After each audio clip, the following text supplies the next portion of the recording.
Noong si Duterte pa ang presidente, mga adik na pinatay grabe kadami.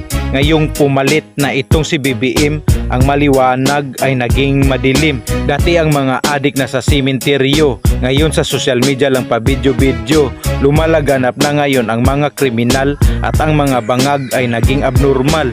Si Duterte, mahal siya ng mga tao kahit mga kalaban ay naging kaalyado. Itong si BBM, mahilig mga ako, ang resulta ay naging magulo.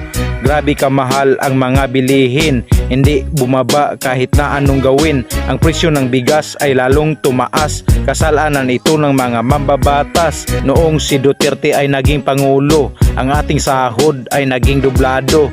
Ngayong si BBM na ang nakaupo, ang mga budget ay biglang naglaho. Kawawa ngayon mga OFW, wala kasing pakialam ating pangulo. Ganyan talaga ang katotohanan, mga nangyayari dito sa ating bayan. Merong matanda, siya ay nagkasakit, pumuntang hospital kung saan malapit. Hindi tinanggap ang kanyang PhilHealth dahil ito raw ay walang budget.